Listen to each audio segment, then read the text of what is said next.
Welcome to another episode of the Coaster101 podcast. I am Eric Woolley again, and this week we are talking about some park reopenings. I guess mostly Hersheypark. So Shane Joseph and Kyle Lindner are with me again, two of our East Coast writers. Last week they talked about Candymonium from the Media Day, but in addition to writing Candymonium, you guys both spent the day at Hersheypark, and this was, Kyle, this was the season pass holder preview day, right? Yeah, they had pass holder preview, I believe, Tuesday, Wednesday, and Thursday. So with the park opening on Friday to the public. Okay, so this was the Thursday pass holder preview day. Yeah. So the end of pass holder previews. So I think we will try and get into sort of how the park was functioning in the new world and pandemic era theme parks, and also kind of just Hersheypark in general. But I guess maybe to start, Shane, for both of you, this was the first theme park you've been to this year, right? I assume. Yeah, first theme park since the pandemic, anyways. Yeah. Yeah. Yes. Right. Yeah. So actually, I had a chance to visit Dollywood the only day they were open before pandemic. The season pass preview for that. Right. So this is the first post closures that you've been to. I guess Shane, maybe. So what like felt the most different, just sort of from the beginning, like from showing up at the park? What was different? Well, first, I mean, right off the bat, first thing is temperature checks, where they had the forehead gun that they held up. Yeah. I think it's also worth mentioning, too, at Chocolate World, they have a different system where you make a free reservation online so they can limit capacity. But before you go in, instead of the temperature guns, you walk up to a little spot on the ground, and they have the iPad in front of you that you kind of line up your face in the little diagram, and they have a thing that attaches on the top, and then that will check your temperature from a few feet away. It will actually register it on the iPad. Got it. So it's like an infrared camera. But for the park itself, separate security, and you go through temperature park check. Itself, it's separate. Before you even go to the ticketing area, actually, they take your temperature, which is good because you wouldn't want to buy a ticket and then not be able to go in. And you guys were there for Media Day, but are they doing reservation slots? Do you know? Yes, they are. So to do that, you go on their website and purchase a ticket. And then after you buy the ticket, you get a confirmation code. And they have a separate portal for registration. Then once you have that code, you just punch that in and then pick your day. So it's fairly simple. Got it. And I think that's similar to how like the Six Flags ones are working. Okay, so temperature check. Were sort of the normal security procedures also there at the entrance, or was that also changed? Well, it's funny to mention that. You got to skip security. We did the first time, and then we actually left and re-entered as, quote, normal guests. Both times, they had a bag checking station, and we had bags, but they didn't stop us. So I guess it's worth mentioning that if you're going to go, that's something to keep in mind, that when we went, they didn't check our bag both times. So I don't know if that was a COVID thing or what, but in theory they still had bag checks set up. Did you get, was there a long wait to get the temperature check, or was it mostly smooth getting through? And no, I think since it was a season pass holder preview, there wasn't that many people going in at once. There was a rush at the beginning that we were already in for, and when we came back later that day, we were the only ones in line.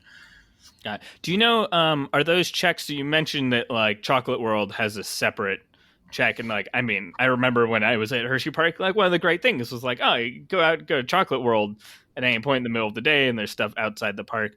How much, like, was it still easy to come and go even with the extra screening? Yeah, it was. There was just, the entrance to Chocolate World it's still where it is, but in order to get there, you kind of have to go around to the tram circle, and there's a separate little tent where they check your reservation, and then that's where you go to the temperature iPad that I talked about earlier. But I think it's also worth mentioning, when we were there anyway, we were eating lunch, and we didn't have a reservation yet for Chocolate World, and we were able to get one. There was a bunch still available for that day. So at least when we were there, if you want to go to Chocolate World and don't have a reservation already, there still are some available at a bunch of times throughout the day. So that was really nice. Cool. That's good to know, because I remember Chocolate World being a great way to take a break in the middle of the day. It was some very welcomed AC, that's for sure. Which maybe is a good segue into talking about so some of the like everything, Hershey has a bunch of policies, and I think they have strict mask requirements, right? So I think one question would just be, how was it spending a day at a theme park having to be masked and trying to maintain social distance, and also how well did they seem to be enforcing it, or / were guests following it? So like we touched on last episode, the guest cooperation was very good. In fact, a lot better than I've seen at some other park openings. I was a little bit nervous, but I was confident because, first of all, I wasn't sure if it was just a season pass holder thing. I was curious of whether that would stay relevant when regular guests came in, but it did look like from the pictures for the regular opening, the guests were still going by all the rules, and everything that we saw, 99% of the people had a mask on, and the ones that didn't, they got immediately called out. The ride ops or whoever was around would just come over the loudspeaker and say, just a reminder, if you're in line or on the ride, you got to wear your mask at all times. So that was nice. It would kind of prompt them, to just lift it up and put their mask on. Social distancing was, it's tricky because we were talking about, it's kind of that amusement park instinct that when you're in line, you want to move up and you want to make the most space possible, but you got to be aware of that. And they have the markers on the ground that you can stand on. So I don't know, Kyle, what did you feel like? How did that go in the lines? I mean, I think it went as well as you can expect it to. The forward to back was easy to manage, but when you get into those switchbacks, it's definitely tricky. They tried to stagger the stickers so that even in the switchbacks, you're kind of at a diagonal. Yeah, and I think it worked pretty well. Most of the people were following it.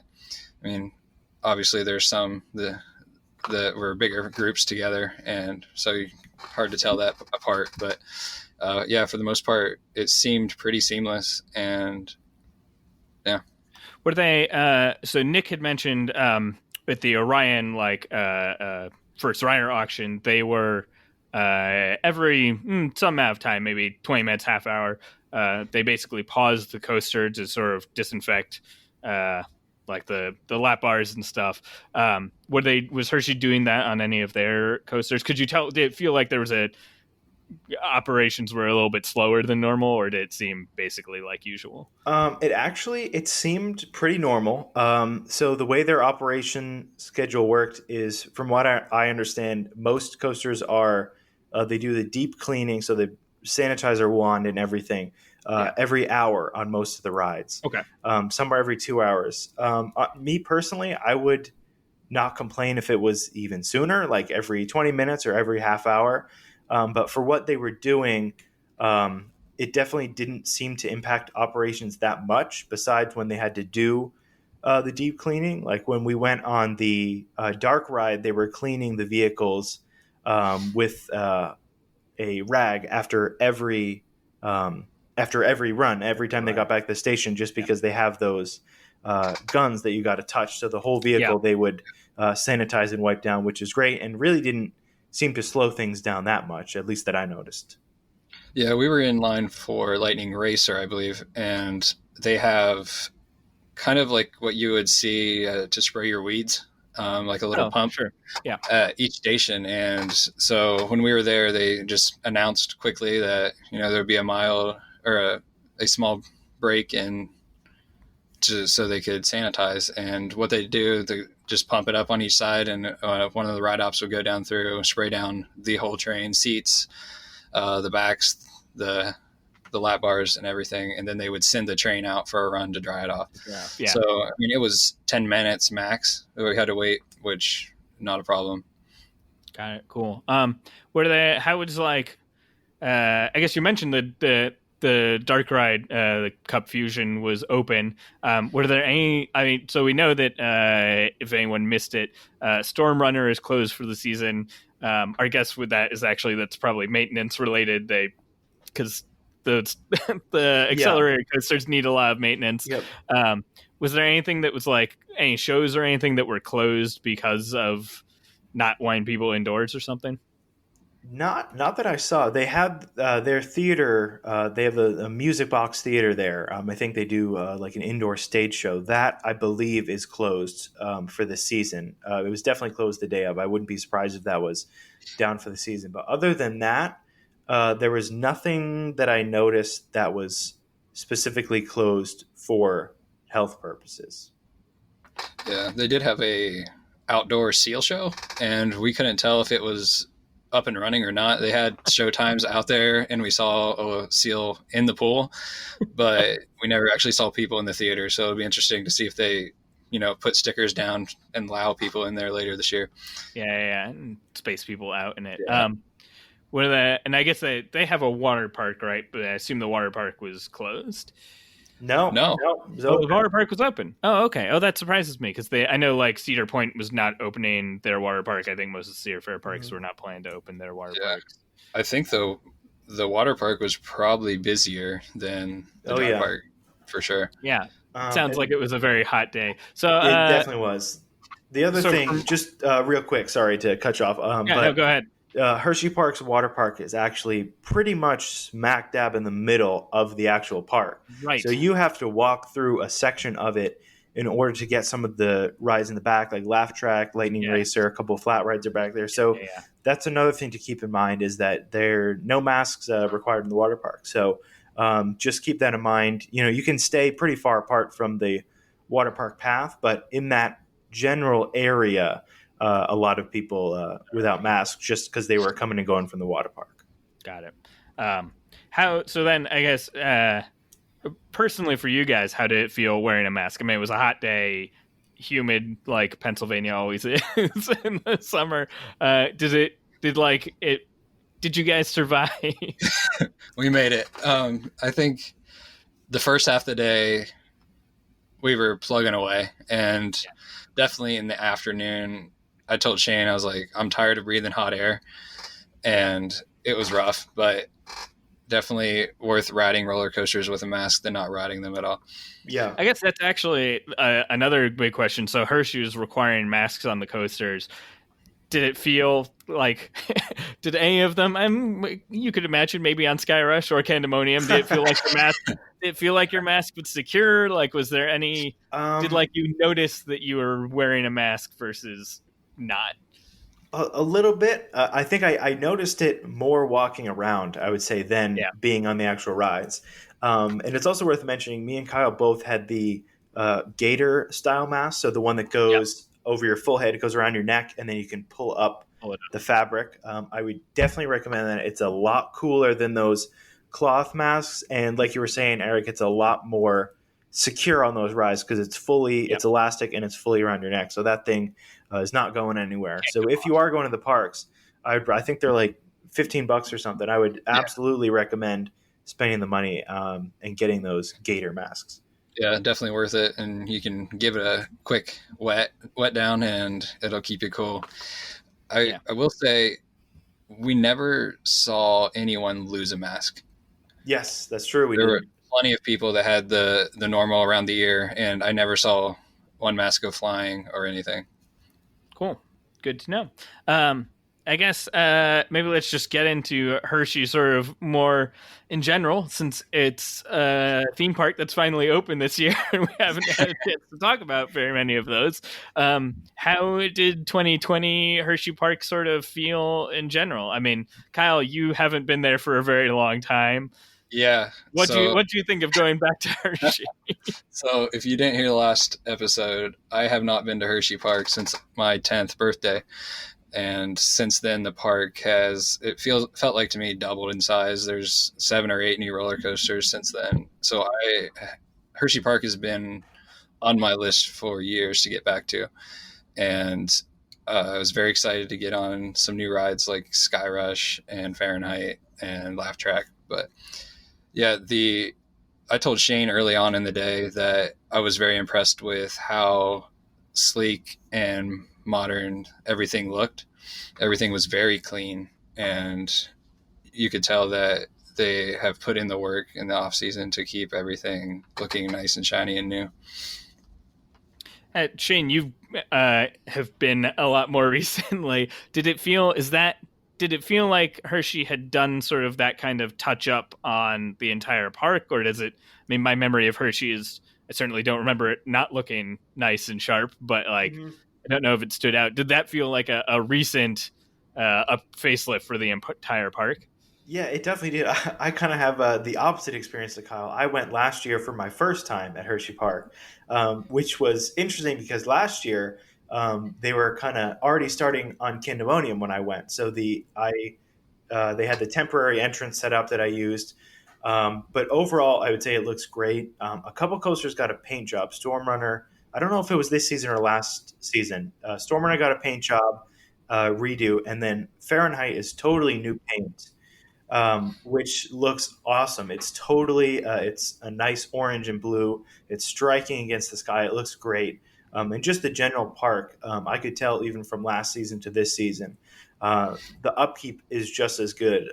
Everywhere is spotless. There's no trash on the ground or anything like that. Plenty of shade when you're walking around. Pretty much everywhere, I would say there's shady areas or trees all around. And it just looks good in general, from the cleanliness to the landscaping. It's just a really well upkept park. And good mention on those paint jobs. I think they were. I remember seeing pictures from. I think the company that did them is Bainham Painting, who does tons of roller coaster painting. And on the website, there's an interview with them. So if you're listening and haven't read that, go to coaster101.com and search for Bainham Painting. But they do work everywhere. That's usually great. And I'm now reminded that I remember seeing pictures of them working on it during the off season, and it looked really good. So Kyle, anything stand out to you? Is like you mentioned a little bit of where Candymonium fit in terms of the coaster rankings, and both of you I think have Skyrush at the top, but Kyle, sort of in general, since it's been a while, thoughts on their coasters? Yeah, so Great Bear was just as good as I remember it, and I was looking forward to getting on Super Duper Looper again, but it was down as well. But I think it's still listed as temporarily closed, so it should open sometime this season, hopefully. Sky Rush was so much more than I was expecting. It was crazy intense, and from looking at the layout, just like Google Maps and stuff, it doesn't look like it would be, but there are some sharp turns and transitions in there that make that ride very special. It's the closest thing I can compare it to is Intimidator 305 at King's Dominion. Yep. It's very similar, just a little smaller, and that's one of my favorite rides. So I really enjoyed Sky Rush. The other coaster I would say I think I had the most fun on would be Laugh Track. I really enjoyed that. The aesthetic inside is really cool, and it was very smooth, and we just had a really good time on that ride. Nice. Shane, anything different from your last recent visit in terms of like coasters that stood out or favorites beyond maybe Skyrush and Candymonium? So Fahrenheit is as good as ever. It's totally underrated. Like I feel like nobody ever talks about that ride, but it's really great. It's super smooth. I don't know how old it is, but it's at least I think 10 years old. But it feels like it was built last year. It's the whole thing, especially with the new paint job. I mean, it feels like a brand new ride. It rides really smooth. It's transitions are great. 6 inversions on it too, which you wouldn't expect from a ride that kind of small. But it's a great standout in their already great lineup. And then of course, Skyrush is my number one personal overall ride. So it was definitely good to get back on that. And overall, was there anything? No, go ahead. No, I was just going to say the park is as good as ever, and Candymonium is only a better addition to their lineup. I really think it's pretty much a perfect lineup. It's got something for every single person who goes into that park. They're going to find something that they're going to love. Did you guys notice anything different from like in terms of the like health and safety aspects on like were there any rides that stood out as having something different? Kyle, you mentioned laugh track. It was like, oh, that's indoors, and they're like the small cars. So like, are those handled differently than like the Candymonium trains? No, we got on. There was just two of us, and those cars and laugh track seat 4 saw back to back, and they put us on one side and didn't put anyone behind us. So even on that, they were trying to keep people apart. The one ride that was different and odd was the log flume. And so we're going down the queue, and there's a little sign there that says, per CDC guidelines, you are not allowed to wear a mask on this ride. And, we were a little confused about that at first. And so we go down the steps to get into the boat, and the ride op tells us, when you get in the boat, take your mask off, which is, complete opposite of what we've been doing all day. Yeah. So that they're putting basically, they're not, parties aren't being mixed. You guys were basically in a flume by yourself. Yeah. Okay. Do you know how they were handling, like I, as somebody, lots of enthusiasts go to parks on their own at times. If there were people by themselves, were they just basically getting a row to themselves on rides or a flume to themselves? Yeah. I definitely saw that media day that morning. There were a couple people that were there by themselves, and they did get like Candymonium. They had their own row. A couple other rides I saw too, Fahrenheit, notably because it's smaller trains. So there are 3 cars of 4, and they were only putting one person in each car. So we saw some Fahrenheit trains with a capacity of 12 and 3 people were on it, just because it happened to be that 3 people were single riders. So there would be one in each car. Got it. Cool. Well, I mean, it's good to know that they are like conscious of that to sort of try and keep people separate. Yeah. Like we said last time, though, they're conscious of that on some rides, and then other rides they weren't doing it at all. So I don't know the thinking behind that policy, but some rides they were keeping us apart in the rows, and then other rides they would do every row would be filled. So yeah, I think it was on Lightning Racer. They had every other row roped off. Got it. But then you get on something like Sky Rush and everything was open. I wonder if it's something where they've actually like measured the distance between different seats on them, or if it's just it was a preview day. Yeah. I'd be curious to see like in 2 weeks, is that any different in terms of how they're loading them? How was the crowd on for the preview? We had the park pretty much to ourselves. I think we waited maybe 15 minutes. Am I right? Yeah. And the longest wait we had all day was on Sky Rush because it broke down when we got in line. But I mean, it was hot. Not uncommon. Yeah, we took the break in the shade. So, well, let's hopefully any Hersheypark season pass holders manage to go one of those days.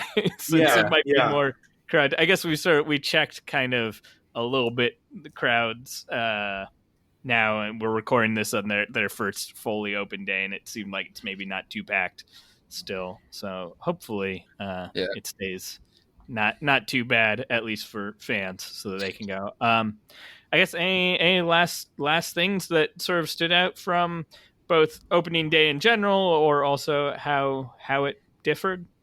First of all, there's sanitizing stations everywhere too. There's at least one at the entrance to the ride and one at the exit, which was awesome. Nice. There's pretty much anywhere you stood in the park, there would be at least 2 sanitizing stations available, which is awesome. So some of them were empty, but the good thing about that is that there's another one 100 feet away that you can go and use. So that was really great. I would say one thing that I did notice throughout the day is that especially when a crew member is trying to talk to you or trying to order food or something, it can be difficult to hear through the masks. Just because you don't have the visual of their whole face, so you can't totally understand what they're saying. A lot of times we saw a couple miscommunications in lines because people couldn't understand what the employees were saying. So that's something to note too. Just kind of keep your ears open, because it's hard to hear through these when we all got this cloth over our mouth. So just that's something to be aware of as any park you go to. Just kind of keep that in mind. Cool. Kyle, any other standouts from opening day at Hershey? Just that make sure you check out the flats as well. There are a ton of classic flat rides there. We got on the Himalaya, and also we took in Reese's Cupfusion. We were both very impressed with that ride. I think for me, it's probably my favorite dark ride shooter now. Nice. There was screens you could shoot at. There are physical targets you can shoot at. And the guns that we had, at least, were super responsive. The laser was straight, and you could tell when you hit something. So that's definitely rewarding after riding some of those kind of rides that, sometimes don't keep your score. But I think the sleeper hit of the day was Curler, which is we had our most intense ride of the day on. Which if you don't. Yeah, explain details for listeners who haven't been to Hershey. Yeah. So I'm trying to find the name of what this thing is called. So the name of the park, it's called the Howler. It's a spinning ride. So it's a flat ride where it's laid out almost like a scrambler, where you have a spinning thing in the middle and then an arm with a car on it. And then the car it's a sphere with 4 seats that are facing inward. And then on the inside, there's a disc you can spin, like on the teacups. Like a teacup. Got it. Yeah. It's basically an inverted teacups. That's a great way to put it. It's an inverted teacup. So me and Kyle were sitting across from each other, and we got that thing moving. I mean, I think that we spun. I would kill to have somebody have taken an off-ride video of that, because we were like, I'll bet, a blur from standing in the line. And it seems similar to the coasters. It was like just one party, so you didn't have to like worry about accidentally spinning some child to their death or something. Yep, it was just us. No, we were on that. Everything outside of our car was a blur, and it was wonderful. All right, so that's actually, if we include non-coasters, that's the most intense. I would say that right. if you get it spinning the way we did, I mean that's close to a sky ride. I mean, you get off that thing and you can't walk. You cannot walk straight. So if you're going there, definitely. And I can't even imagine if you had a group of 4 and you sat on that thing, and 4 big guy or 4 adults, and you all spun that. I mean, we were only 2 sitting across from each other. I can't even. You probably break the ride if there were 4 of you on that. Yeah, I'm pretty sure we had it going as fast as we could. Absolutely. All right, good. So there, listeners, if you get a chance to go to Hersheypark, get somebody to take an off-ride video of you trying to spin the cars on the Howler as fast as possible. And if you send us a really good one, maybe we'll get somebody to send you a Coaster101 t-shirt or something. Just make sure not to eat at least an hour before or after you get on this. Cool. Awesome. Well, hey, it sounds like it was good to get back out to a park. It sounds like Hershey was running pretty smoothly despite being closed for 4 months longer than they expected to. I'm very jealous that you guys have now gotten to go to an amusement park. But yeah, I think that's probably all for us today, unless you guys have any more last things you want to say. Not that I can think of. I would say this was actually pretty cool that we noticed. We actually ran into a good amount of people that actually recognized us at the park, which was really neat. So if you do see us at a park, anytime soon, stay distant, but still say hello, because it's really great to see everybody and to know that there are actual people out there on the other end of the website. So that was definitely a great experience. So thanks everybody who said hi to us. Nice. Cool. Well, thank you again, Shane, Kyle. Great to hear about parks opening and hear how that went. And hopefully hopefully things will start trending well again in this pandemic, and we get some more park openings soon that we can get out to. As always, if you have any feedback for us, send emails to podcast@coaster101.com. Like we said last week, you can read about Candymonium on the website. Kyle and Shane have a review up. You can also read our review of Orion and some fun stuff about that, which was posted last week. And feel free to also hit us up on all of our social media platforms at Coaster101. Thanks again, Kyle, Shane. Thanks to JM Music Design for our theme song, and we will talk to you again next week.